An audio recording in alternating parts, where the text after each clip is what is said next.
All right, let's talk about something that's, well, it's pretty complicated and definitely polarized. The safety of the COVID-19 vaccines. We're going to look at this from two totally different angles. Think of it like a super wide lens and then a really, really zoomed in one. So let's just get right into it. So this is really the core of what we're digging into today, this tension. On one side, you've got what we're calling the big picture. These huge studies with reassuring data from millions and millions of people. But then, on the other side, you have the ground truth. And this is where it gets tricky. We're talking about some really serious allegations from a whistleblower about how one of the key trials was run. So how can both of these things be true? That's the big question. Okay, so first up, let's grab that telescope. We're going to look at the big picture here. And this comes from one of the largest safety studies, ever, conducted after these vaccines were rolled out. And when I say large, I am not kidding. We're talking about a study that tracked, get this, 99 million vaccinated people. I mean, wow. The whole point was to cast this enormous net and see if any new, unexpected safety concerns, or signals as they're called, would pop up from a data set that massive. So what did they find in all that data? Well, it basically confirmed what we kind of already knew. It backed up the known links to those rare risks, like myocarditis and pericarditis. But here's the key part. No new or surprising safety alarms went off. And they added some really important context, too.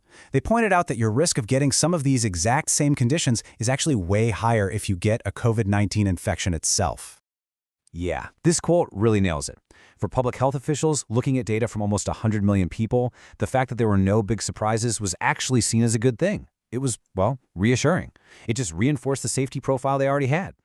The study also dove a little deeper, which is super helpful. It started linking specific rare events to different types of vaccines. So for the mRNA ones, that's your Pfizer and Moderna, they saw that association with heart inflammation. But for the viral vector vaccines like AstraZeneca, the link was to a different set of rare issues, a specific kind of blood clot and Guillain-Barré syndrome. Getting this kind of detail really helps paint a clearer, more nuanced picture of the risks, right? All right, time to put down the telescope and pick up the microscope. We're making a big shift here, from that massive 30,000-foot view to what was happening right on the ground during one of the most important clinical trials. And this is where we meet Brooke Jackson. She was a clinical research manager, and she worked for a company called Venteva.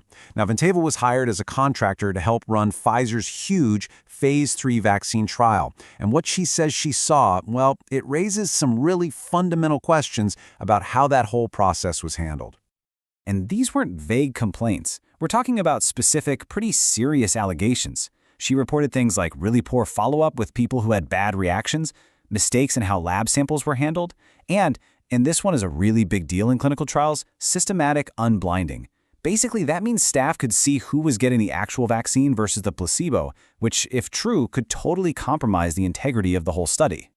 And Brooke Jackson didn't just see this stuff and shrug it off. She started documenting everything. She took pictures of materials that were being handled improperly. She tried again and again to raise the alarm inside the company.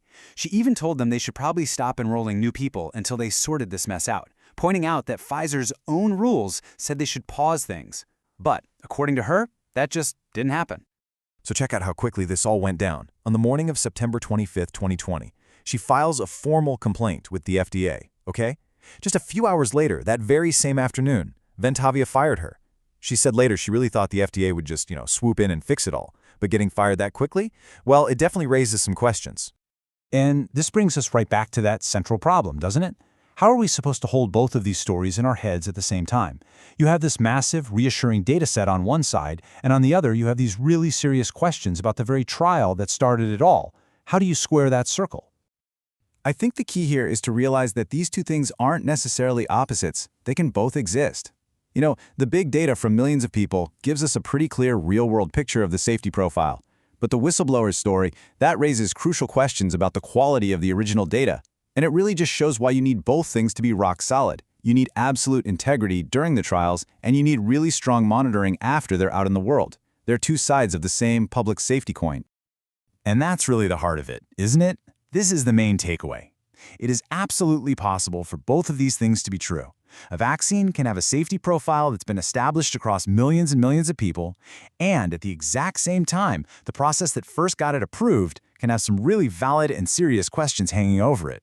It's messy, it's complicated, but it's so important to be able to see that nuance.